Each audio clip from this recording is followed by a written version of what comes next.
Vamos a cerrar con una conferencia o con una charla más bien. Estamos poquitos hoy, la verdad. Bien interesante porque la lluvia tal vez espantó a unos cuantos y otros tenían actividades.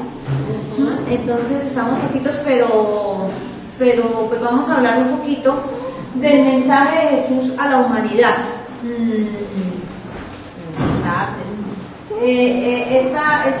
Este fondo de pantalla ya lo habíamos tenido en otra conferencia, pero a mí siempre que hablo de Jesús me gusta esa imagen, porque me parece muy bonita y siempre la pongo porque me gusta, la verdad, me encanta. Bueno, darle a todos ustedes la bienvenida en la tarde de hoy, el agradecimiento por vencer los obstáculos. La verdad es que está lloviendo mucho. Cuando yo venía habían ríos, calles inundadas y ríos inundados, corridos por la ciudad, y eso hace pues también que a veces nos emperecemos, pero ustedes rompieron los obstáculos y vinieron el día de hoy a acompañarnos a la Casa Espírita, por lo cual pues agradezco la presencia de ustedes, el esfuerzo que hacen todos ustedes, yo sé que es importante. Vamos a mirar cómo hemos hecho en años anteriores y en otras oportunidades que hemos visto cómo era Jesús, que cómo fue el nacimiento, que cómo estuvo acá, porque ya lo hemos visto en repetidas ocasiones. Hoy vamos a centrarnos un poco en el mensaje de Jesús a la humanidad, este ser grandioso que muchos seres a veces dicen, no, es que Jesús está pasado de moda, pero Jesús no está pasado de moda, está vigente y es una guía segura para la humanidad del tercer milenio, para seguirla, para que lo sigamos a él. Amelia Rodríguez, en su obra que se llama Las Primicias del Reino, nos dice que el Evangelio de la Buena Nueva es la más expresiva historia de la vida relatada a través de otras vidas para iluminar la vida de todos los hombres. Es un verso, es una prosa que nos dice Amelia Rodríguez. ¿Qué nos está diciendo ahí? Que la historia de Jesús, la vida de Jesús, no la relata él mismo, no tiene unos historiadores dedicados al tema para venir a recopilar la vida de él, sino que es relatada por otros seres, y vemos que hay 4 evangelios y los 4 evangelios fueron escritos por sus seguidores, seres que vinieron a plasmar la vida del Maestro Jesús en sus escritos, y esas enseñanzas nos van a ¿qué? Nos van a iluminar nuestra existencia, si nosotros lo queremos. Es como una cuestión personal.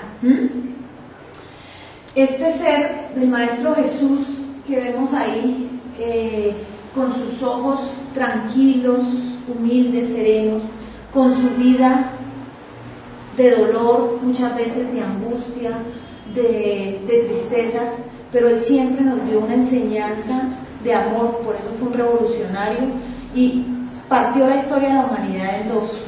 Tenemos una historia antes de Jesús de Nazaret y después de Jesús de Nazaret.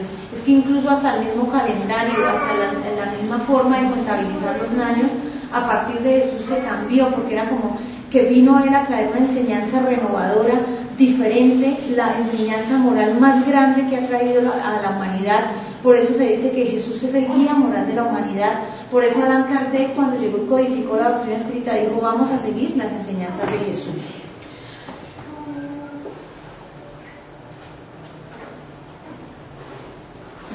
Dice, el Evangelio, la Buena Nueva es... Ay, me quedó 2 veces y 3 veces. Yo sí dije, ¿por qué tengo esa idea? Bueno, hay unas referencias históricas. ¿Y por qué quise hacer estas referencias históricas? Porque hay muchos seres que dicen, han llegado a la conclusión incluso de que Jesús no existió, que como ningún historiador habla de Jesús, Jesús no existió, que eso es un invento de unos seres que trajeron una doctrina y se les ocurrió a ellos decir que había habido un Maestro Jesús por allá en el año 0 o 1 y que se les ocurrió eso. Y entonces hay muchos seres que niegan hoy día la existencia real de Jesús. Entonces hay como 5 citas históricas, hay 5 citas históricas, 4 muy puntuales, que hablan de Jesús y hablan de la existencia del Maestro Jesús. La primera la tenemos con Flavio Josefo, que fue un historiador judío. Flavio Josefo, que fue un historiador judío del año 62, quien en un escrito, tiene dos citas históricas, en un escrito dice: Tiago, hermano de Jesús, fue asesinado. Entonces ahí está haciendo la referencia de que primero Jesús tenía un hermano que se llamaba Tiago y que en algún momento había sido asesinado. Esta es una referencia histórica muy corta. La otra referencia histórica que Flavio Josefo hace es en el libro de la tradición del pueblo judío. Él es Flavio Josefo, está ahí la cara de él. Y en este libro Flavio Josefo dice lo siguiente, dice: este libro de tradición del pueblo judío es como la historia, es el libro marco de la historia del pueblo judío, y él habla como en el reinado de Nerón, en la época de Nerón, se reunían en las catatumbas personas descendientes históricamente de Jesucristo, quien fuera asesinado por Poncio Pilatos. Entonces aquí Flavio Josefo nos da dos referencias históricas. La primera nos habla de que Jesús fue asesinado en época de Poncio Pilatos. Entonces es la primera referencia que tenemos sobre el tema. Y la segunda nos está diciendo que las personas que eran seguidoras de él se reunían en las catatumbas. Y vamos a ver ahorita más adelante con otra referencia cómo esto da. Aquí tenemos a otro historiador que se llama Plinio el Joven, que fue un gran historiador de la época antigua, y él le escribe una carta al emperador Adriano donde se refiere a los discípulos de Jesús. Entonces ahí nuevamente habla de los discípulos del Maestro Jesús.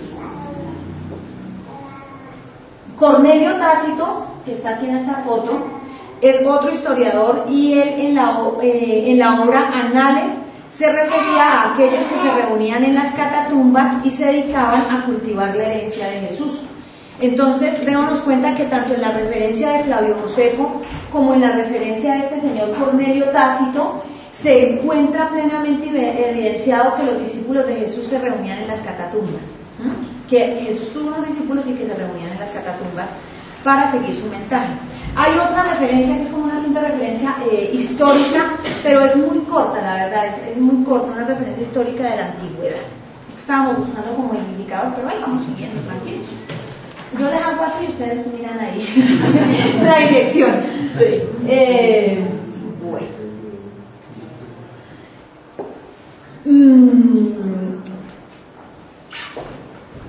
De esto podemos nosotros sacar, o de estos historiadores podemos sacar una cosa bien importante. Primero, que sí está narrada la historia de alguna manera en algunos libros históricos que han sido investigados por unos historiadores de su momento. Sin embargo, nosotros no debemos perder de vista que la verdadera historia del Maestro Jesús está narrada y contada a través del Nuevo Testamento, que tiene aproximadamente unas 350 páginas y fue escrito por dos testigos presenciales, que fueron Mateo y Juan, quienes vivieron con Jesús y convivieron, estuvieron con Jesús, y por dos testigos de oídas, le llamo yo, o personas que escucharon el mensaje de Jesús después de que Jesús murió o después de que Jesús fue asesinado, o como lo queramos llamar, y que se impregnaron del mensaje y lo transmitieron, que son Marcos y Lucas. Entonces son los 4 evangelios que tenemos. Entonces así nosotros tenemos que el Nuevo Testamento está compuesto de 4 narraciones evangélicas, de un acto de los apóstoles atribuido a Lucas, de 14 epístolas de Pablo, una de Tiago el menor, 2 de Pedro, 3 de Juan y una de Judas Tadeo. Y tenemos la Apocalipsis de Juan el Evangelista. Para ser en total 27 pequeños libros constituidos por 200 capítulos y 7.957 versículos escritos en lenguaje simple, porque el Nuevo Testamento es simple y lo podemos entender todos. Estos evangelios son los que nosotros conocemos, que tenemos y que fueron aprobados en el Concilio de Trento en 1545, son los que quedaron legalizados, digamos que quedaron enmarcados dentro de ello, porque después de como del año 100 comenzaron a aparecer muchos escritos sobre la vida de Jesús, y muchos escritos por acá y por allá, y en algún momento en la Iglesia Católica lo que hicieron fue sentarse y dejaron los 4 evangelios ya sustentados, y es lo que tenemos acá como el resumen de lo que tienen los evangelios de la enseñanza, pues la enseñanza de Jesús. Cada evangelio es diferente. Cuando uno comienza uno a mirar cada evangelio o a leer cada evangelio, es diferente por 2 razones básicas. Primero, porque estaba escrito por personalidades diferentes. No todos los que escribieron los evangelios eran el mismo. Entonces, cuando usted escribe algo, usted dice, esto lo escribió Jorge, esto lo escribió Rosalita, por la letra, por la forma como se redacta, la formación personal, familiar, social, profesional de una persona hace que escriba de manera diferente. Entonces los evangelios fueron escritos por 4 personas diferentes. Y también porque estaban realizados de acuerdo a la psicología para el pueblo a que iban dirigidos. ¿Qué era lo que se quería? O lo que querían ellos era abrazar a la humanidad con el mensaje del Maestro Jesús. Entonces, de acuerdo con la naturaleza del pueblo al cual se iba dirigiendo cada uno de los evangelios, así mismo iba cambiando. Esto nos lo narra Teresa de Brito en el libro Primicias del Reino. Me parece muy interesante. Así vemos pues que está, primero vamos a ver el Evangelio de Mateo, que fue inicialmente, ¿quién fue Mateo? Mateo fue un cobrador de impuestos, también conocido como Leví, y él un día estaba haciendo su trabajo, cobrando impuestos. Se acercó un hombre afable, dulce, y le dijo de manera tranquila, pausada, llegó y le dijo en una tarde, Mateo, abandona todo y ven conmigo a contabilizar almas para el reino de los cielos. A partir de ese momento, Mateo, viendo la dulzura del Maestro Jesús de Nazaret, dejó su trabajo y comenzó el trabajo con el Maestro, comenzó a seguir al Maestro Jesús de Nazaret. Él es uno de los primeros seguidores del Maestro Jesús, y en el año 58 comienza a escribir sus memorias, que es el Evangelio según San Mateo, que llaman, que está. Este Evangelio fue escrito en hebreo, dirigido a los hebreos que se convertían al catolicismo. Entonces, ¿señor? Al cristianismo. Cuando Mateo comenzó a escribir, él dijo, hay muchos hebreos que se están convirtiendo, y dirigió su escrito hacia esos hebreos que se estaban convirtiendo al cristianismo. Compara la Buena Nueva con los textos hebraicos antiguos y valiéndose de figuras comunes del pensamiento hebreo para que fuera más entendible el mensaje hacia el pueblo. El Evangelio de Mateo es el Evangelio de los dichos de Jesús, es el Evangelio propio de la cultura hebraica con un lenguaje sencillo y cotidiano. Entonces, así como nosotros a veces hablamos tranquilamente para que nos entienda todo el mundo, entonces así mismo Mateo hizo. Él se dirigió a su pueblo y de esa manera su mensaje iba hacia ellos. Cada uno de los evangelios, a mí me gustó mucho esto de Teresa de Brito, que dice Teresa de Brito, porque cada uno de los evangelios tiene algo. Este evangelio se caracteriza por los dichos de Jesús. Ahora vamos a ver el evangelio de Marcos. Marcos es también llamado Juan, era hijo de María de Jerusalén, que era una viuda rica, y en su hogar se reunían los cristianos. Ella prestaba su casa, como muchos, prestaba su casa para que los cristianos se reunieran, y cuando el apóstol Pedro es dado en libertad después de la muerte de Jesús, porque él estuvo un tiempo encarcelado y después lo dan en libertad, entonces él va a refugiarse a la casa de María. María tenía un niño que era como de 6 a 8 años, él no conoció a Jesús, pero el apóstol llega ya a Pedro, y Pedro hablaba a todo momento de la enseñanza de Jesús, de este mensaje, y él iba acompañando a medida que iba creciendo también los acontecimientos junto a Pablo y junto a un tío que él tenía, que era Bernabé, que eran todos ya cristianos. Entonces él escuchaba todo el mensaje del Maestro Jesús. Marcos fue llamado más adelante Simón Pedro, y para sembrar la doctrina en Roma, Marcos servía de intérprete a Pedro.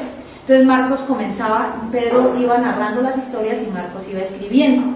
El Evangelio de San Marcos iba dirigido hacia los romanos convertidos al cristianismo. Entonces, este Evangelio es el Evangelio, aquí este Evangelio, ya vamos a ver para acá, es dirigido a los romanos convertidos al cristianismo y es el evangelio de la paranormalidad de Jesús. Presenta un Jesús de fenómenos trascendentales. Entonces en este evangelio es donde vemos la multiplicación de los panes y de los peces, que Jesús convierte el agua en vino, que se transfiguró, porque esto impresionaba a los romanos. ¿Por qué? Por dos razones básicas. Ellos eran politeístas y entonces les gustaba la magia de los dioses. Ellos, los romanos, pues en la historia romana siempre ellos tenían sus dioses familiares y sus dioses tenían sus altares familiares y todo esto. Entonces, por ello, él utiliza como los hechos excepcionales que Jesús realizaba, las actividades que realizaba para impresionar a los romanos y que se iban convirtiendo, iban entendiendo de mejor manera el mensaje del Maestro Jesús de Nazaret. Luego tenemos a Lucas. Lucas, recién convertido al cristianismo por Pablo, vivía en Cesarea, cuando escuchó emocionado por primera vez el relato oral de los acontecimientos de la vida de Jesús. Él llegó y comenzó a escuchar el relato de los acontecimientos y se fascinó.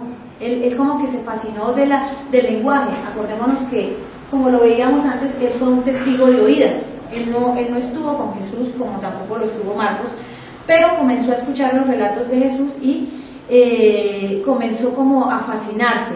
Luego se conoce con Tiago y Tiago le comienza a relatar también. Recoge las enseñanzas de Pablo de Tarso, de María la madre de Nazaret, de Jesús, de Juana de Cusa y de María Magdalena. Con eso ellos y demás personas que habían participado de la Buena Nueva, entonces él comienza a dirigir, a interesarse por escribir el Evangelio según San Lucas. Él nació en Antioquía y era poseedor de una formación cultural helénica, era médico de profesión, o sea, tenía un nivel intelectual interesante, y dice Amelia Rodríguez que es el narrador deslumbrado y conmovido por los hechos de Jesús. Entonces, como que él, cuando ve la enseñanza de Jesús, él se fascina, se impregna y se conmueve. Cuando los otros le cuentan, mire que Jesús tal cosa, mire que tal otra, y cuando ve a los cristianos en ese momento comenzar sus prédicas, él se maravilla. Entonces es el maravillado. Dice Amelia Rodríguez que es el más lindo de los 4 evangelios, el más impregnado de la mansedumbre del Cordero, de la mansedumbre de Jesús, es el que muestra la dulzura, el perdón, es el que muestra la dulzura, el perdón que nos vino a enseñar el Maestro Jesús, y es considerado una de las obras literarias más grandes de la humanidad. Este evangelio va dirigido hacia todos los cristianos. También él escribió los Hechos de los Apóstoles. Ahí está Lucas. Esas son las réplicas que han hecho de ellos, las por internet, la verdad. Me pareció interesante y me pareció bonito porque Lucas fue quien le puso el nombre de cristianos, porque hasta el momento de Lucas o hasta Lucas se llamaban los hombres y mujeres del camino. Entonces por eso es que nuestra fundación se llama la Casa del Camino, porque los primeros cristianos se llamaban los hombres y mujeres del camino. Entonces Lucas fue el que cambió el nombre de los hombres y mujeres del camino por cristianos, pero nuestra fundación por eso se llama así. Ahí está la referencia.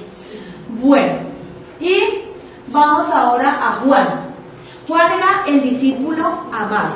Tenía 16 años cuando Juan conoció a Jesús. Él fue un testigo presencial de la vida de Jesús, del conocimiento de Jesús, recibió el conocimiento de él mismo. Y él se impregnó plenamente con las enseñanzas del Maestro Jesús, tanto así que Juan fue el que, de los apóstoles, el que más logró vibrar en el amor de Jesús, fue Juan el Evangelista, fue Juan. Y Jesús por eso le dijo, tú no vas a sufrir la muerte dolorosa. Y efectivamente, el único de todos los apóstoles que no murió de manera trágica fue Juan, y murió viejito. Los otros no murieron tan viejitos. Juan era místico por excelencia. y sus evangelios estaban dirigidos a los cristianos ya que conocían el mensaje con seguridad.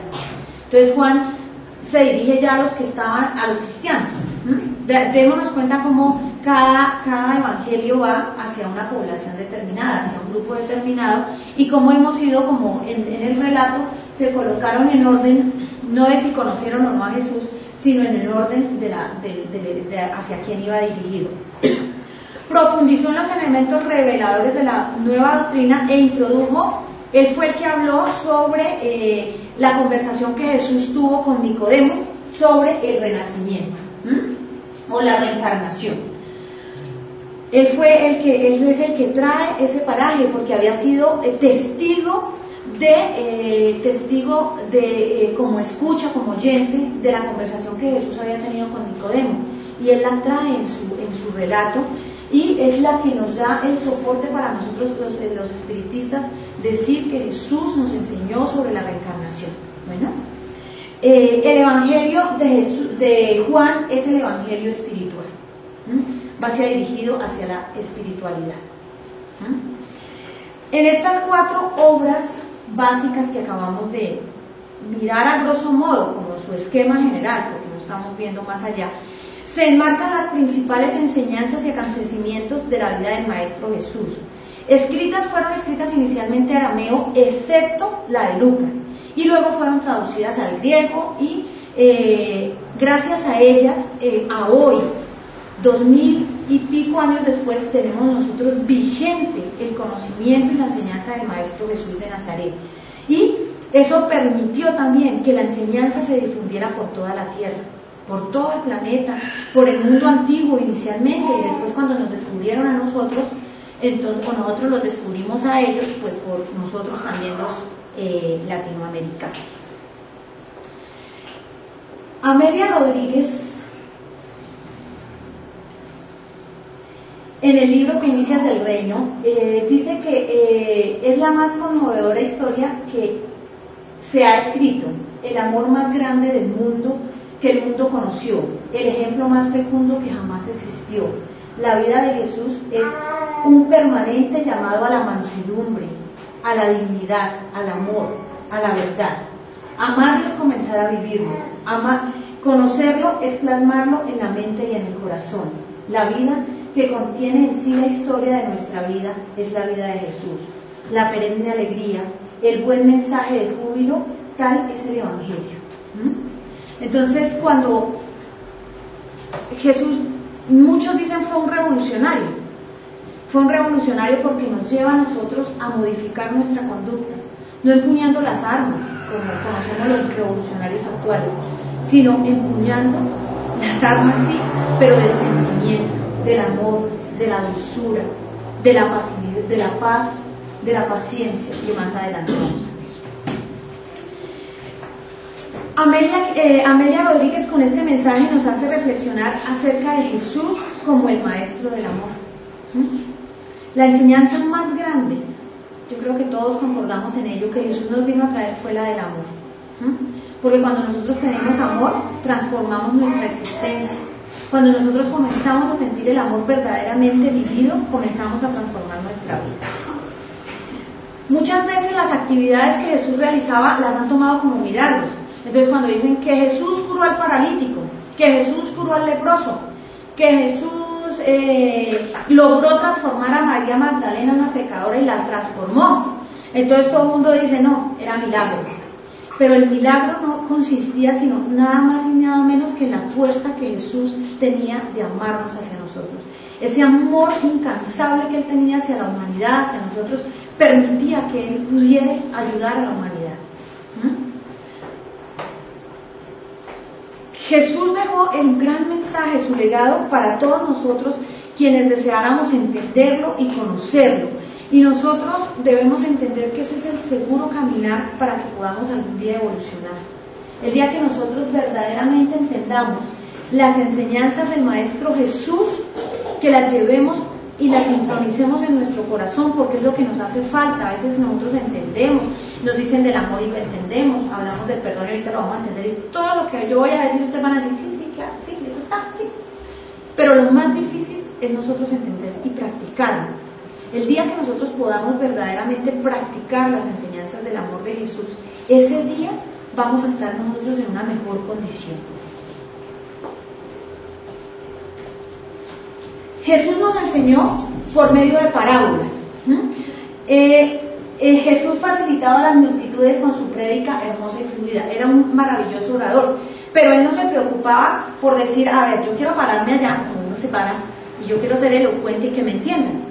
No, él no se preocupaba si él iba a ser, sino él en su mensaje era como era de amor, además de su palabra, él estaba irradiando, estaba inundando. Y por eso era que cuando los animales se sentaban al lado de él contagiaba, porque él no buscaba palabras, le buscaba. Entonces yo les busco una palabra, o sea, y que digan, uy, ella sí estudia porque es una palabra rarísima ahí. No, Jesús no hacía eso. Jesús hablaba sencillo para que el pueblo lo entendiera, pero con su irradiación magnética hacía también que el pueblo se impregnara y que sintiera de verdad el mensaje.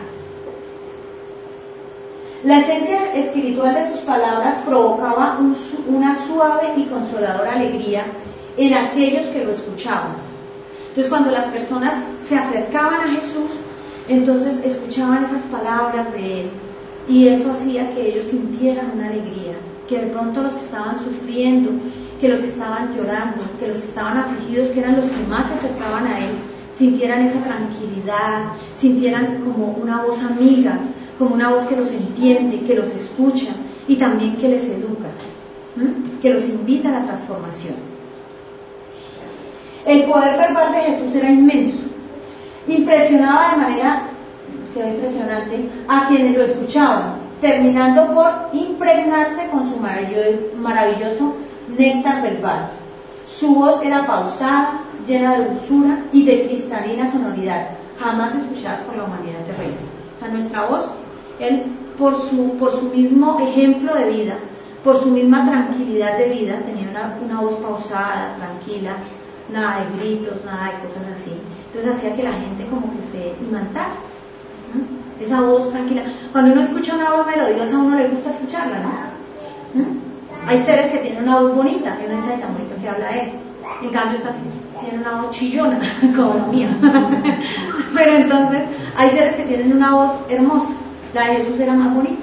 Entonces, si a uno le gusta escuchar a ellos, imagínense a esos seres que venían y escuchaban esa palabra maravillosa de Jesús, la voz nomás, el tono de la voz, la forma como él articulaba las palabras, hacía que la gente estuviera maravillado con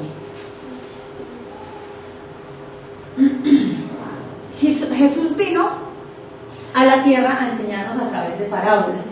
A través de las parábolas, primero nos enseñó la universal paternidad de Dios, es decir, que Dios es el Padre de todos nosotros, que solo hay un Dios, que no hay más de un Dios. Entonces eso le llegó a calar a los romanos, que creían en varios dioses. A los judíos les llegó a calar de una manera diferente, porque ellos sí creían en un solo Dios, pero tenían algunos aspectos que tenían que dejar para seguir la doctrina cristiana. Nos enseñó la fraternidad que debe reinar entre los hombres y las consecuencias morales que de ella se deducen. Cuando nos dice amar al prójimo como a ti mismo, entonces nos dice, oiga, tienen ustedes que ser fraternos entre ustedes, tienen que amarse.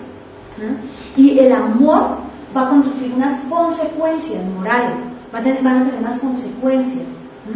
Si yo amo, pues no destruyo. Si yo odio, destruyo. Y eso hace que tenga unas consecuencias que repercutan en mí. La vida inmortal ofrecida a todos, permitiendo a cada ser constituirse en el reino de Dios en su corazón, buscando la perfección mediante el desprendimiento de los bienes materiales, el perdón de las injurias y el amor al prójimo.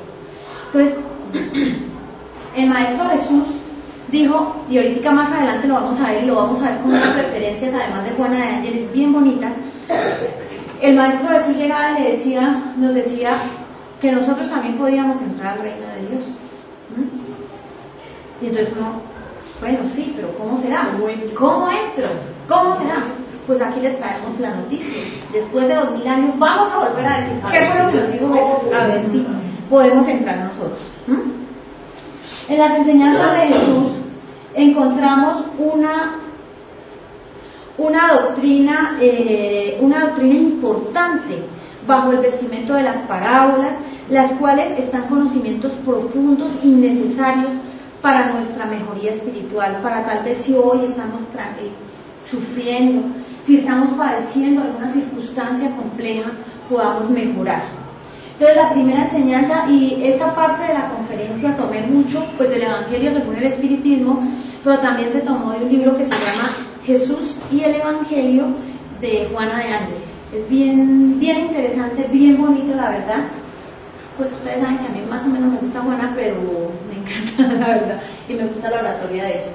Entonces la primera enseñanza es el reino. Él decía, mi reino no es de este mundo. Eso está en Juan capítulo 23, versículo 36. Juana de Ángeles en el libro Jesús y el Evangelio nos dice cómo Jesús vino para que los hombres conociesen la realidad sobre las esferas donde él provenía. Él vino a decirnos, porque todo el mundo decía es que los judíos decían es que va a llegar el reino, y muchos están esperando el día que venga el Mesías, porque ellos esperaban que llegara el Mesías con una tropa, con un ejército que, mejor dicho, sacara todos esos romanos, sino los otros, con los que pelean ellos siempre históricamente son los palestinos, esos son los árabes. Entonces que sacara a toda esa gente, todos los descendientes, y ellos se apoderaran del mundo material. Pero Jesús vino y les dice, oiga, es que mi reino no es de este mundo. Entonces él vino fue a traernos, a decirnos, mire, ustedes tienen que trabajar no por acá, por la tierra, ustedes tienen que trabajar es para estar en el mundo espiritual mejor. Entonces fue como la primera enseñanza. Me gustó mucho de Juana de Ángeles cuando leí esa parte, porque ella llega y dice que, y yo nunca lo había visto de esa manera, yo este reino lo había explicado antes, cuando di el sermón de la montaña, pero me encantó Juana de Ángeles, porque llega y Juana de Ángeles dice, y es que él nos viene a mostrar un reino del sentimiento. Entonces uno dice, sí, uno lo ve como la parte del reino, del mundo espiritual y todo esto, pero él viene a enseñarnos además el reino de los sentimientos. Y él sienta las bases de la fraternidad y el amor. Cuando nosotros tengamos todos la fraternidad y el amor, nos vamos a unir verdaderamente como hermanos, y el reino será diferente, porque cuando yo siento amor y siento paz, mi vida es diferente. Voy a estar contenta de ayudar a los demás, voy a estar tranquila de ayudar, y no voy a ver de pronto las miserias de otros seres, no voy a ver de pronto si el otro me hace daño, porque voy a estar en una condición, en una tónica diferente. Me encantó, la verdad se los digo, me fascinó cuando leí eso de Juana, y me encantó, la verdad me pareció muy bonito, porque nos enseña otra faceta de lo que nosotros habíamos visto del reino, no es de este mundo, o por lo menos yo en mi humilde entendimiento. Nosotros vemos como en la época de Jesús, en la Edad Media y aún en nuestra época, nosotros nos dejamos llevar muchas veces por los intereses materiales. Entonces nosotros comenzamos a pensar solamente en pos de conseguir algunos bienes materiales. Y muchas veces nos frustramos porque llegamos y decimos, bueno, la meta es comprar un carro. Y nos compramos el carro y eso buscamos el mejor, el último modelo, el más bonito. Y tenemos el carro y no nos sentimos felices. No nos llena. Hay algo está sucediendo en nosotros que no hace que eso nos haga feliz. Muchas veces nosotros, por el ansia de buscar o por el deseo de buscar los bienes materiales, nos amargamos. ¿Cuántos seres prefieren estar en un trabajo pero amargado, por el miedo a salirse porque toca tener plata? Y yo prefiero amargarme la vida en un trabajo en lugar de buscar una opción diferente. Eso nos pasa muchas veces. Y entonces nos vamos amargando. Y cuando nosotros focalizamos en nuestra vida solamente la consecución de bienes materiales, hace que se genere como un vacío existencial en nuestra vida, porque no estamos nutriendo nuestro espíritu, no nos estamos nutriendo a nosotros para cuando tengamos que partir a la vida espiritual. Nos dice Juana de Ángeles también ahí, dice que muchos, y es verdad, muchos quisieron seguir a Jesús. Yo creo que todos nos acordamos de la parábola del niño rico que le dijo a Jesús cuando lo escucha, yo me quiero ir con usted, maestro Jesús, ¿qué tengo que hacer? Entonces él le dice, vayan, dejen sus bienes materiales después de todo y síganme. Y entonces el muchacho dijo, yo más bien después de, ¿cierto? El otro muchacho que le muere el papá, o el señor que le muere el papá, y dice, yo quiero irme con usted, maestro Jesús, ¿qué debo hacer? Deje ya su muerto y vámonos.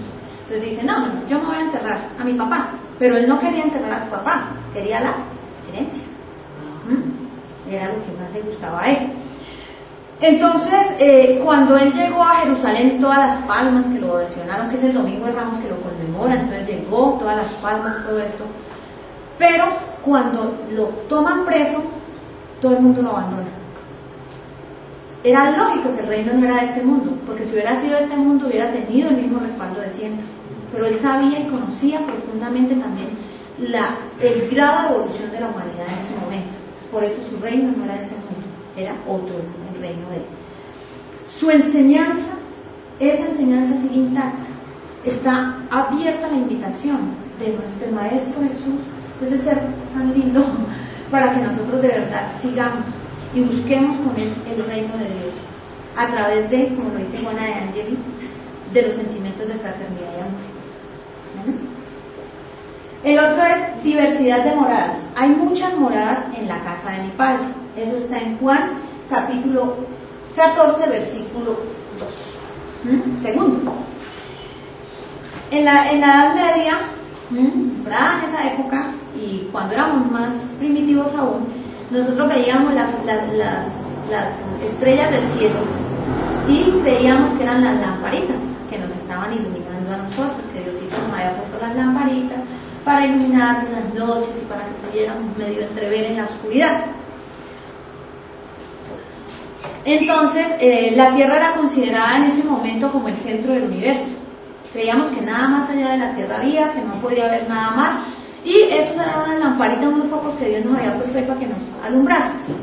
Cuando Jesús se refirió a las muchas o diversas moradas en la casa de Dios, indudablemente, nos dice Juana de Angelis, se refiere a las millones de galaxias que surgen, que van, que tienen un proceso y que luego se consumen en los agujeros negros, o se consumen ellas y comienzan un nuevo proceso de vida. Es a los diferentes mundos que hay visibles a nuestros ojos físicos, que nosotros podemos palpar y ver, y mundos que hay que son invisibles en este momento en nuestro plano físico, y mundos del mundo espiritual. Ellas son las moradas de las que hablaba el Maestro Jesús en la casa de nuestro Padre Dios, ¿no? De mi Padre, el Padre de él y Padre nuestro. También se puede entender esta diversidad de moradas como la diversidad de planos espirituales que hay en el mundo espiritual, a donde nosotros vamos a ir de acuerdo a nuestras obras, en la actual y en las anteriores existencias, de acuerdo a como nosotros vayamos entendiendo nuestra existencia. La tercera, renacimientos. Esto era lo que les comentaba hace un momento de Nicodemos, que lo introdujo Juan. Nadie puede ver el reino de Dios si no naciere de nuevo. Juan capítulo 3, versículo 3. Esto fue la conversación de Jesús a Nicodemos. Y Jesús era un profundo conocedor de la psicología humana. Si los psicólogos más o menos le entienden a uno, y las personas que son un poco espiritualizadas, uno a veces habla y ¿qué pasa? Este me está diciendo mentiras, ¿no? La mamá, ¿cierto?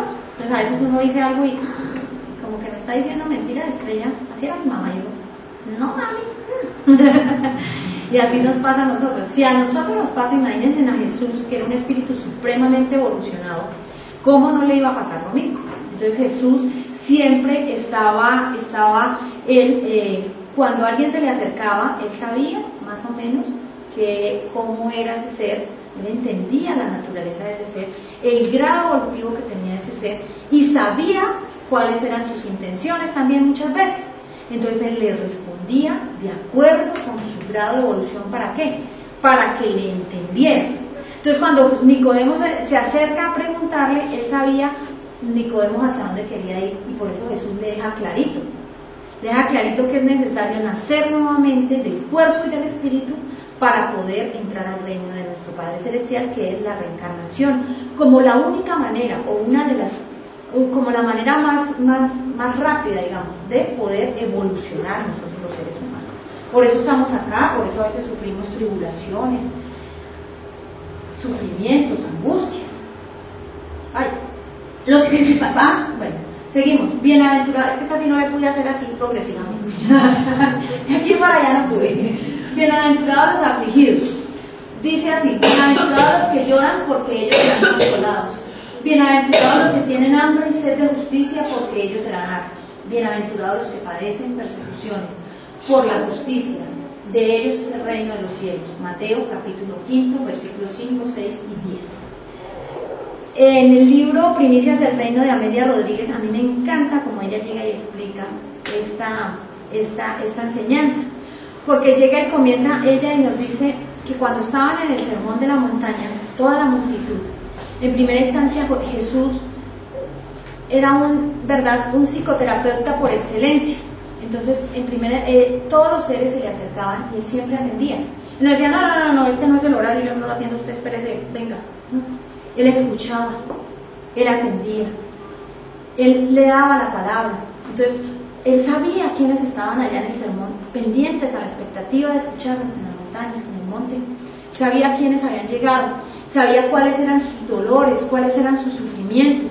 Entonces, cuando él comenzó a decir, bienaventurados los que lloran, porque ellos serán consolados, él hacía una pausa y esperaba que la humanidad, a los seres a los que ese pedacito les estaba tocando porque estaban sufriendo enormemente, comenzaban ellos a sentir, y a medida que iba avanzando en el mensaje, él se iba como introduciendo ese mensaje en el ser, iba llegando a las fibras más íntimas a cada uno en lo que le tocaba, y eso permitió que muchos lloraran y brotaran lágrimas de su corazón. Cuando nosotros lloramos, ¿qué pasa? Descargamos tal vez un cúmulo de cosas que tenemos. A veces cuando estamos así sentimos un nudo y nos sentimos sobrecargados y lloramos finalmente. Cuando dejamos de llorar nos sentimos tranquilos, calmados.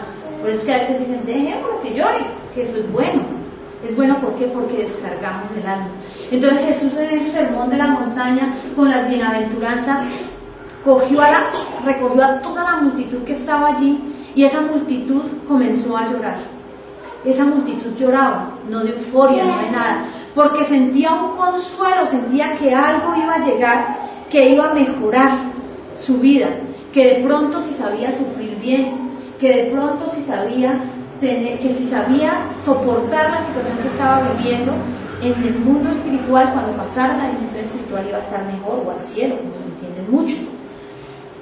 Juana de Ángelis dice que Jesús sabía, participaba también y compartía, convivía, discutía con estos seres, por eso entendía su psicología. Lo que les digo, a mí me llenó mucho cuando leí esto de Juana y de la hermana Amelia Rodríguez, porque yo me acordé de Humberto, el fundador de esta casa. Yo me acordé de él. Pues no es ni la mitad de comparación de evolución de Jesús, pero yo sí me acuerdo que Humberto tenía un don de servicio muy bonito, y yo lo leí y yo me acordaba de él, porque antes que nada nosotros debemos servir a los compañeros que están presentes acá, que son la mayoría, poco es el público externo, pero antes que nada nosotros debemos servir sin interesar cómo. Debemos tratar de entender el dolor ajeno. A veces entendemos plenamente nuestro dolor. Eso sí yo lo entiendo, claro, yo soy la que más sufro. Y nos sentimos siempre los más sufridos, pero no vemos que al lado está tal vez alguien que está sufriendo más y que no dice nada, está callado. Con este mensaje, con esta bienaventuranza y con la lectura, de verdad, yo pienso que cuando nosotros decimos ser espíritas hoy día, o los que dicen ser cristianos también, siempre deben estar al servicio del necesitado, al servicio de aquel ser que llora y que gime.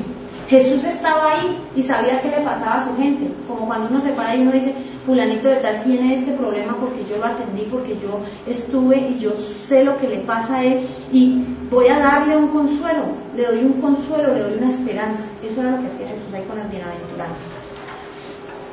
Con las bienaventuranzas Jesús comienza la propuesta de la nueva era, la de los valores éticos.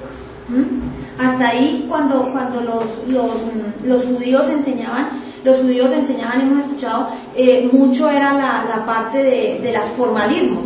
Entonces se para así, hace así, se lava las manos antes de entrar al templo, hace esto, entonces eran puros formalismos. En cambio, Jesús viene y transforma como ese entendimiento que tenían, y viene y dice, vamos a valores éticos.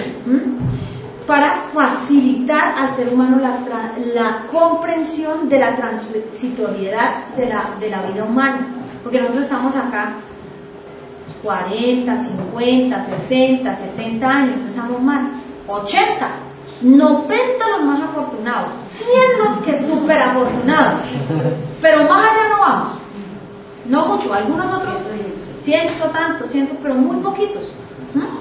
Estamos muy poquito tiempo en comparación con todo el tiempo de existencia. La existencia realmente es corta. Entonces él comienza ahí a mostrar una vida diferente, una situación diferente, a decirnos, es que esto es muy cortico.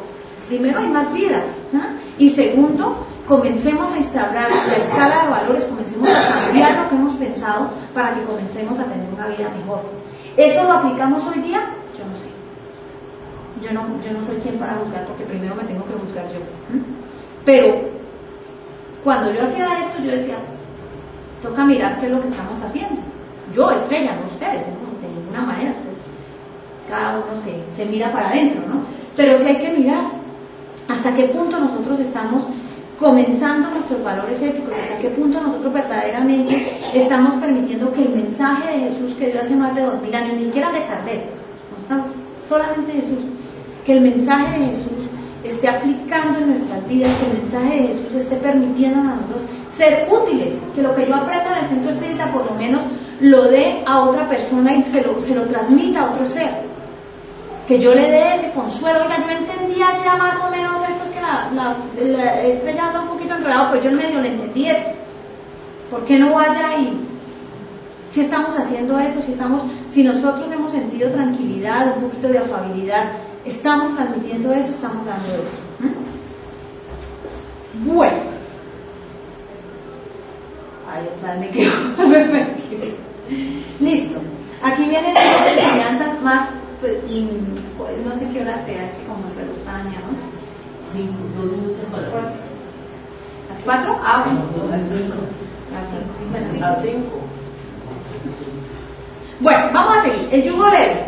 Dice, venid a mí todos los que estáis afligidos y sobrecargados, que yo os aliviaré.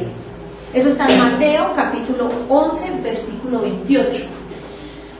Todos los sufrimientos, todas las miserias, todos los dolores físicos, la pérdida de los seres queridos, encuentran con este mensaje de Jesús como una esperanza. Vengan a mí que yo los voy a aliviar. Y uno dice, uy, no, Jesús lo que les decía, venga que yo los curo, tranquilos, no se preocupen. ¿Cierto? Porque podríamos entender eso, ¿no? Jesús nunca se presentó como aquel persona que iba a solucionar los problemas, sino que invitó a que la humanidad comenzase a ser parte de sus propios deberes. Juana de Ángeles nos dice que hay dos formas básicas para entender este yugo leve que Jesús nos fue, y es a través del amor, mediante el sentimiento del amor, y por medio de la oración. Esos dos elementos básicos, nos dice ella, que nos dan como una irrigación que procede de Dios. Cuando nosotros amamos, nos sentimos en armonía. Si no, miren los enamorados, así los que se enamoran nomás, ¡ay!, están por las nubes. Si nosotros ese amor lo expandimos un poquito y lo dirigimos hacia otros seres, no solo a nuestra familia, sino hacia otros seres, vamos a sentirnos también, porque vamos ensanchando el amor hacia otros seres. Entonces eso va a hacer que nos sintamos tranquilos, y la oración permite la compañía de los buenos espíritus, permite el apoyo de ellos, y ellos nos dan energías, por eso nos vitaliza. Entonces vitaliza la criatura humana, como dice Juana de Ángeles, y es la terapéutica que Jesús propone, que es libertadora para los seres humanos, y con la cual no hay retroceso. Cuando yo comienzo a amar, ya no hay retroceso. Ya no es que yo amé un poquito pero odié, entonces nunca amó. Yo sí amaba, pero después me dio uno, no, eso no era amor, era otra cosa. Deslumbramiento, emoción, cualquier cosa menos amor. Porque el amor disculpa, el amor perdona, el amor siempre no mira los defectos del otro. ¿Qué hace el amor? El amor mira las virtudes, mira lo bueno. Entonces cuando nosotros decimos que nosotros verdaderamente sentimos amor, es porque yo no estoy viendo si la persona es chueca o no es chueca, o si Estrella está para allá chueca, hola ahí, pero mire que medio está haciendo un esfuerzo. Entonces estamos viendo una cosa diferente. el mayor, a mí me encantó esto, por tanto cualquiera que se humille como este niño, ese es mayor en el reino de los cielos. Mateo capítulo 18, versículo 3. Jesús conocía perfectamente la humanidad terrena y sabía que la humanidad estaba llena de algo que es bien malo, que es el orgullo.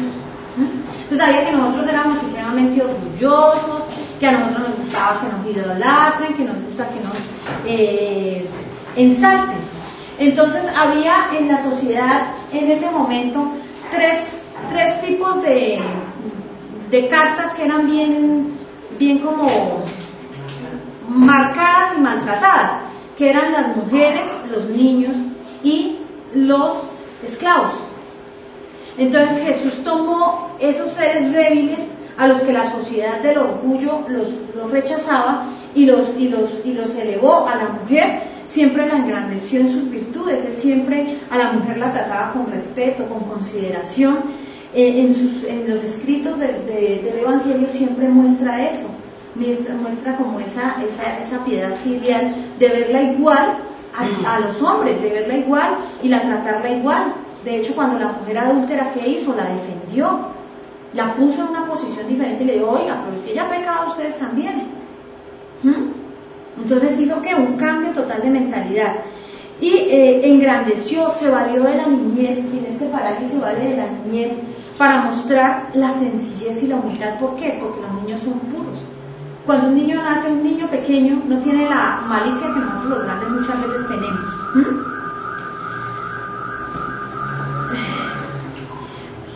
Hay algo que es bien importante de la humildad que Jesús enseña allí, y es su nacimiento. Jesús, ¿cómo hizo Jesús? Jesús, ¿cómo nació? Aquí ya está ejemplificado en el pesebre y es bien humilde Pero Jesús, para su nacimiento escogió nacer en un pesebre. Y preciso se dio el censo, se dan como las condiciones básicas para que Él comience desde el mismo nacimiento a darnos una enseñanza de humildad. Él no escogió una cuna rica, una cuna suntuosa, que no me falte nada, ¿no? Nació en un pesebre sencillo y comienza a dar el mensaje de humildad, porque Él viene a darnos la noticia, las primicias del reino de Dios, a ir hacia allá, a ser el grande a los ojos de Dios, y entonces Él se muestra humilde y sencillo.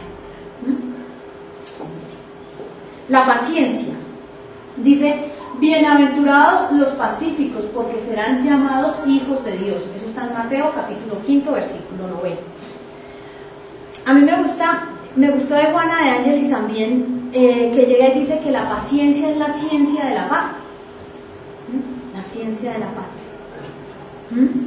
Es por ello que los pacíficos son bienaventurados, porque ellos trabajan con método, con confianza en la renovación del mundo. Cuando una persona es pacífica, es una persona tranquila, es una persona afable, es una persona organizada, y está ahí tranquilamente trabajando para obtener un resultado.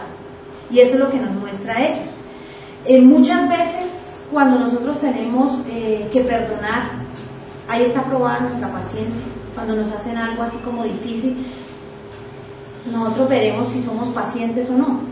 Ahí está probada como nuestra paciencia. Jesús en todo momento fue sumiso y confiado. Él aguantó hambre, fue paciente. Él aguantó humillaciones, estuvo tranquilo. Fue abandonado, en un momento dado lo dejaron solo. ¿Quién lo acompañaba? Nadie. Y estuvo tranquilo, sereno y paciente.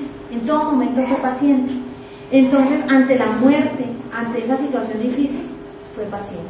Juana de Ángelis nos dice que hay 3 aspectos básicos para conseguir la paciencia, para llegar hacia la paciencia, que son la autoiluminación, el autodescubrimiento y el descubrimiento de los objetivos de la existencia. Yo no se los voy a explicar, se los voy a dejar de tarea porque no alcanzamos a explicarlos. Pero ahí está. Cuando nosotros nos conocemos a nosotros mismos, aprendemos a veces a ser pacientes.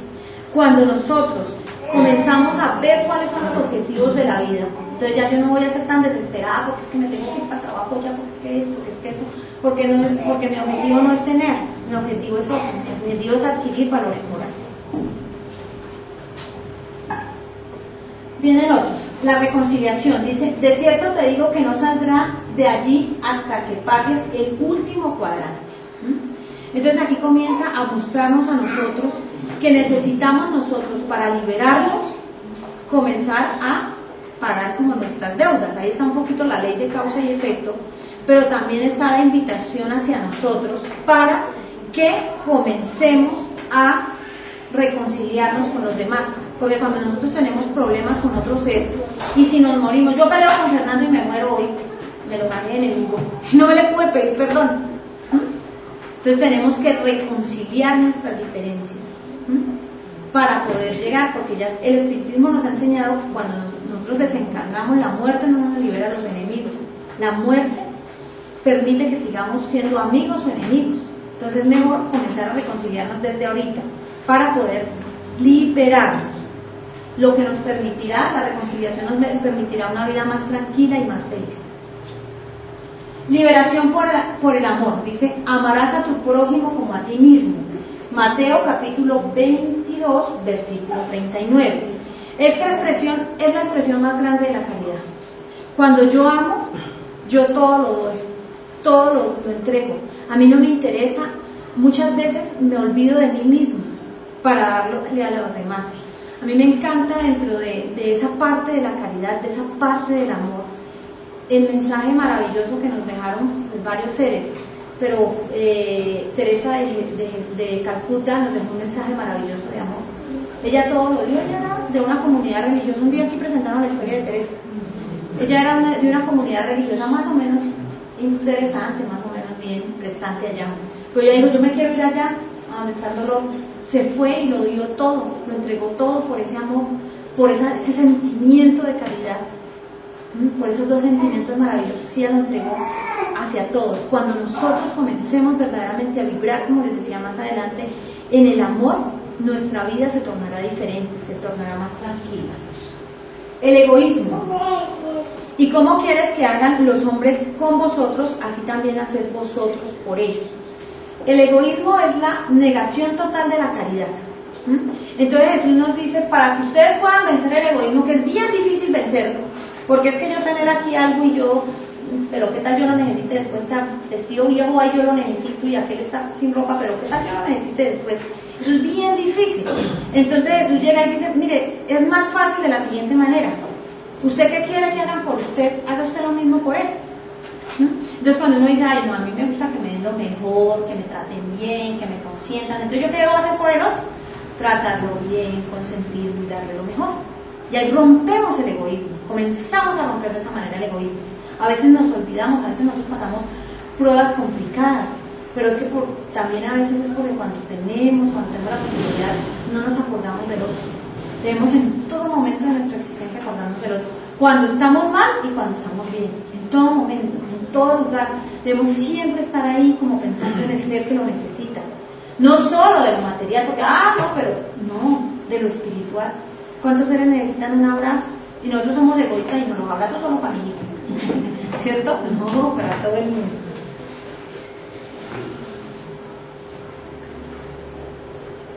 Bueno, el odio.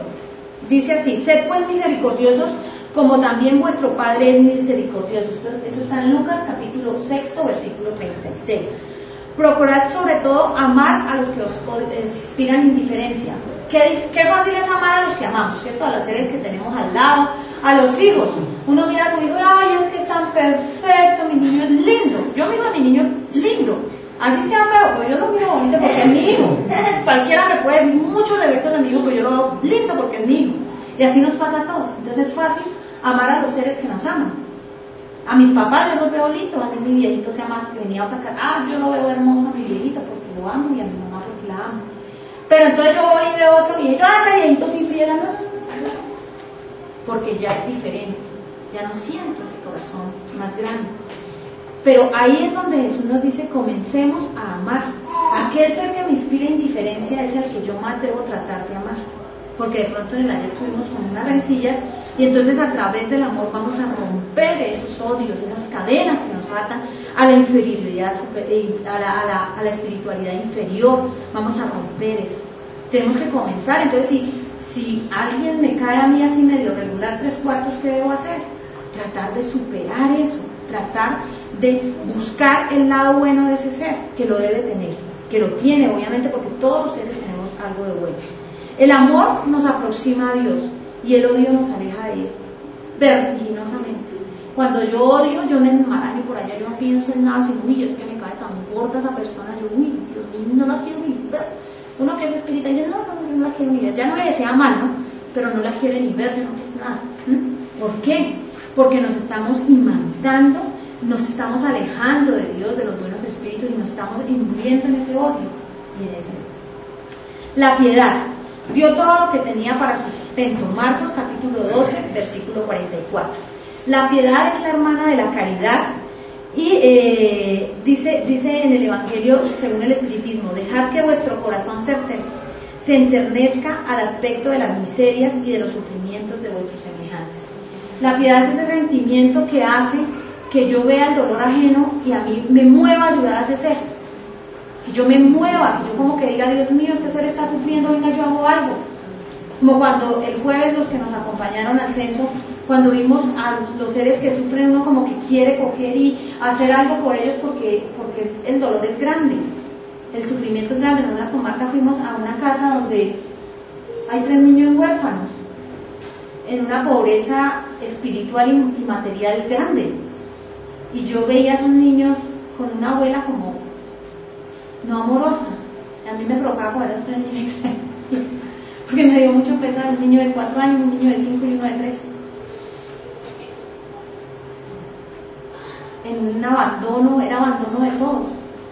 Entonces, si a nosotros no nos mueve ayudar a un ser así, pues no tenemos piedad, no estamos siguiendo las enseñanzas del Maestro Jesús. El amor filial, honrar a tu padre y a tu madre, eso está en Mateo capítulo 19, versículo 19. Dice, cuando Jesús nos dice tenemos que amar a los demás, con nuestros padres, con nuestras madres, con nuestra familia, nos impone un deber, allá los muchachos jóvenes bonitos, nos impone un deber superior, que es el de honrarlos, es el de respetarlos. No es que yo gasto, como yo soy joven y duro, pues yo grito a mi mamá, todos, porque nosotros en alguna época también lo habremos hecho y quién sabe si lo seguimos haciendo. Tenemos que honrar a nuestros padres, respetarles, tenerles consideración. Entre familia, si no quiero a mi hermano, pues tengo que también tratar de quererlo, así algo me diga que no, tengo que quererlo. Ya vamos a terminar, que comenzamos también un poquito tarde. El odio.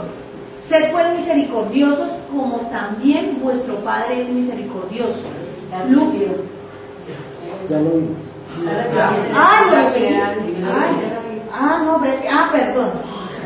Ya. No, es que se había quedado. Perfección. Sed pues perfectos como vuestro Padre que está en los cielos es perfecto. Mateo capítulo 5, versículo 48. Listo, dice así. La esencia de la perfección, eso ya lo vamos.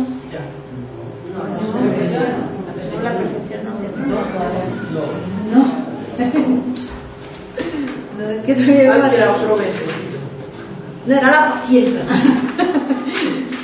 La esencia de la perfección, cuando nosotros comenzamos a buscar la perfección de Dios, debemos comenzarla a buscar a través de la caridad. Nos dice el Evangelio según el Espiritismo. Tenemos que comenzar a través de la caridad y a través de ella abrazamos las mayores virtudes del ser humano. Entonces es a través de esa herramienta. Por eso es que cuando nosotros vemos que un ser está complicado, que tiene dificultades, ¿qué hacemos?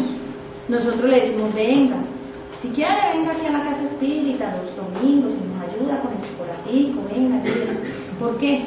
Porque ahí comienza a despertar el sentimiento de la caridad, comienza a alejarse de los sentimientos complejos y comienza a ver el dolor humano de manera diferente. Esa es la perfección. Convocados y aceptados. Dice, porque muchos son los llamados y pocos los escogidos. Eso está en Mateo capítulo 23, versículo 14. Jesús a muchos les llevó el mensaje, a muchos seres lo escucharon, muchos seres lo entendían, les gustaba, pero cuando veían el compromiso decían, no, yo mejor me voy. Así pasa también en las filas del espiritismo, muchos escuchan, ¡ay, tan bonito que hablan! ¡Uy, tan bonito que escribía Allan Kardec, tan bonito que escribe fulanita, fulanita! Sí, pero es que te vas a comenzar a confiar. No, pero eso sí, más bien, dejémoslo para otra existencia, ¿cierto? Porque es eso, muchos son los que escuchan, muchos son los que pueden escucharnos a nosotros, muchos de nosotros escuchamos, pero pocos somos los que vamos practicando y por ello pocos somos los que vamos evolucionando. Evolucionar, esa es la escogencia de que habla ahí el Maestro Jesús. El poder de la fe. Y nada será imposible. Mateo capítulo 17, versículo 20. La fe que transporta montañas, ¿se acuerdan? De la fe que transporta las montañas. Esa fe robusta, fecunda que transporta las montañas, hace referencia básicamente a que el hombre tiene que comenzar a cambiar sus bajos sentimientos o bajas sensaciones, sus intereses materiales, su egoísmo, su fanatismo, su orgullo, comenzar a cambiar. Esas son las montañas que nosotros tenemos, y comenzar a cambiar por una fe austera basada en el amor, en el perdón y en la caridad. Eso es lo que nos invita el Maestro Jesús con la fe que transporta montañas. Porque yo puedo tener mucha fe y todo, pero si yo no hago nada para mejorarme ante una situación difícil. Es que me pegué una pelea con mi vecino complicada, y entonces estamos con el vecino complicado, entonces yo me siento en mi casita y Dios mío, ayúdame a que se pase esta pelea con mi vecino y todo. Pero yo salgo y ¡ay! Que me tiene, y la miro mal a la vecina. ¿Qué pasa? Que por más fe que yo tenga, no tengo la fe de transportar las montañas, de cambiar esa situación. Entonces yo tengo que dejar de lado el orgullo, dejar de lado como el rencor, cambiar, y cuando yo salga, por lo menos saludar, buenos días. ¿Eso qué va a hacer? Que se van a transformar las montañas. Esa es la verdadera fe que nos muestra el Maestro Jesús de Nazaret. Esto fue lo que me pasó hace ratito. Bueno, ya vamos terminando. La otra es cruces. El que no lleva su cruz y el que no lleva su cruz, dice Lucas capítulo 14, versículo 27.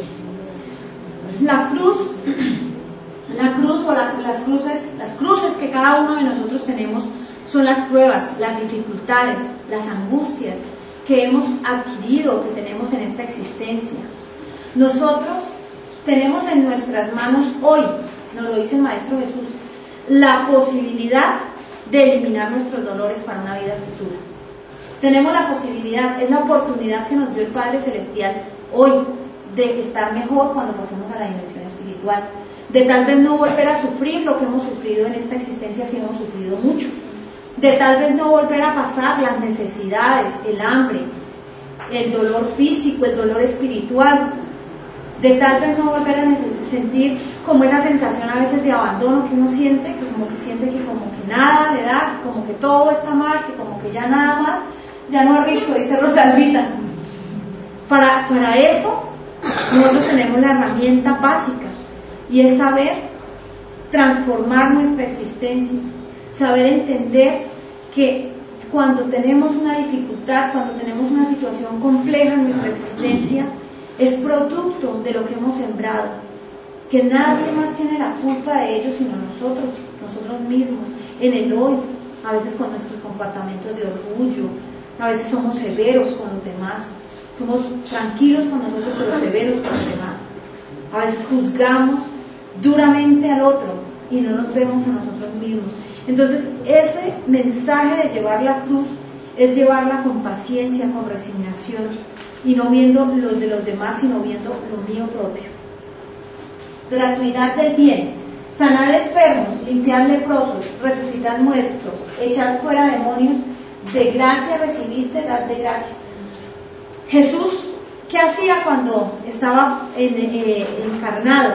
Jesús lo que hacía era buscar a aquellos seres que tenían dolores, que tenían sufrimientos, y los ayudaba, sanaba leprosos. O sea, no le interesaba si la persona estaba vuelta a nada, con llagas, con lo que fuera, él iba y la limpiaba.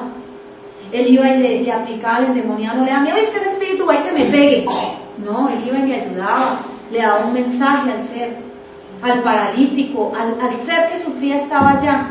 Y él no decía, bueno, yo la locuré, déme a lo mejor 20,000 pesitos, no, porque yo tengo que comer, nada de eso. Simplemente Jesús ayudaba. A enseñanza del Maestro Jesús, nosotros debemos hacer lo mismo, auxiliar. Que yo no tengo ningún don, Sí, tenemos el don de poder dar la palabra, de dar un abrazo, de reconfortar. Simplemente eso tenemos que hacerlo gratuitamente. No es que como yo hablo bonito, pues voy a cobrar por las conferencias, sobre todo. pero es hasta eso, ¿no? Es dar gratuitamente lo que nos han dado gratuitamente. Ya para terminar, hay un relato, pero no sé si tengamos tiempo, si no lo dejamos ahí. Son 2 paginitas y media que copié de un mensaje que nos daba un mensaje una historia que viene en un libro que me pareció interesante, en el de Amelia Rodríguez. Dice, es frente a un señor, se me perdió, y le busqué hasta Natán ben Asad, que era un fariseo. Entonces dice así: aquel día especialmente cálido, cuando la tarde caía y el sol declinaba sus rayos sobre el centro de la plaza de la risueña y bella Cafarnaúm, encontramos al sublime maestro Galileo, derramando bendiciones de paz, esperanza entre quienes lo escuchaban, todos ellos criaturas necesitadas de comprensión, amor y consuelo. ¿Sí ven? ¿Quiénes iban ante Jesús? En aquella oportunidad, sus enseñanzas eran con respecto al amor, el perdón de las ofensas y la comprensión de las faltas del prójimo, llevando consuelo a los corazones abatidos por el sufrimiento.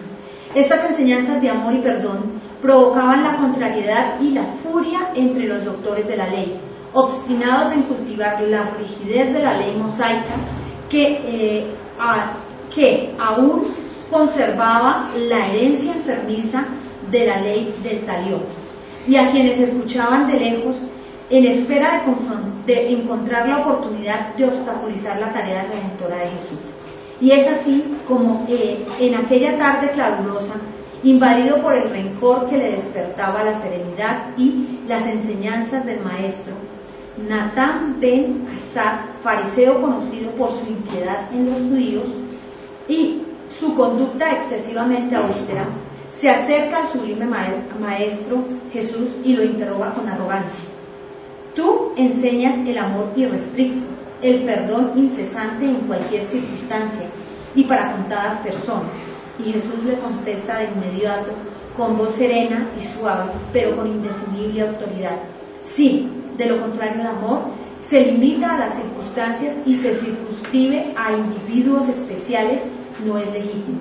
El verdadero amor es la actitud interior que se expande como el aire y que a todo y a todo suaviza. Sin palabras, Natán ben Asad interroga de nuevo a Jesús: ¿también a los que fomentan el odio, que se convierten en seres repugnantes a causa de los crímenes que cometen? Sin duda, contesta Jesús, a todos ellos también, pues se encuentran más enfermos y necesitados que los otros, y precisan la terapia del amor, a fin de recuperar el mal que los aflige, para llegar a ser de ese modo ciudadanos útiles al conjunto social. Natán ben Asad, con el rostro transfigurado por la cólera, no lo lograba transformar, que lo dominaba, volvió a interrogar: ¿y el criminal insaciable no debe ser juzgado por las cortes encargadas de perseverar la paz y el orden en defensa de los débiles? Jesús replicó con serenidad: hacer justicia no significa castigar, devolver con mal el mal que fue hecho. Hacer justicia debe ser, ante todo, proporcionar la oportunidad de reparación, de educación del rebelde para una vida más digna. Con la voz entrecortada y los ojos congestionados, Natán ben Asad interroga una vez más: ¿será justo entonces, según tu código, matar lentamente al que mata, cobrar ojo por ojo y diente por diente a aquel que hizo desgraciado a otro, que roba la vida, que dilapidó el patrimonio ajeno? Jesús levantó su mirada al cielo y con una voz llena de amor y ternura contesta: Natán ben Asad, debes saber que la ley del amor procede del Padre, sin causa del universo, que establece el equilibrio en las leyes naturales como regla de felicidad y de orden en el cosmos. Castigar es reaccionar con odio, cobrar un error con venganza es ser peor que el delincuente, puesto que éste es infeliz e ignorante, tanto que el juez actúa en nombre de la sociedad y debido al conocimiento que posee debe estar sano emocionalmente y equilibrado en sus decisiones a fin de ser mejor que el criminal. El maestro miró fijamente al indagador con mezcla de dulzura y sabiduría e intentó finalizar la entrevista diciendo: matar al asesino no restituye la vida de la víctima. Amputar los dedos de las manos del ladrón no devuelve lo robado a su dueño. Arrancar la lengua al calumniador no repara de ningún modo los males que la acusación falsa causó en el calumniado. Natán Ben Assad interrumpe el maestro y pregunta de nuevo: ¿y el perdón deberá concederse sea cual fuera el error penetrado? Jesús paseó la mirada amiga por la multitud ansiosa que acompañaba el diálogo y concluyó: nuestro deber es perdonar 70 veces 7 cada error de la criatura, a fin de que aquel que perdona se sienta en condiciones de ser hermano de su prójimo y sepa que el suyo es el amor por excelencia, que procede del Padre y que nada puede entorpecer su grandiosidad. Ante esta respuesta, Natán Ben Assad movió violentamente la cabeza arrogante e hizo caer su manto sobre la espalda, sacudió sus sandalias contra el suelo en señal de desprecio, levantó el gorro y se retiró vociferando sin querer entender la preciosa lección de amor.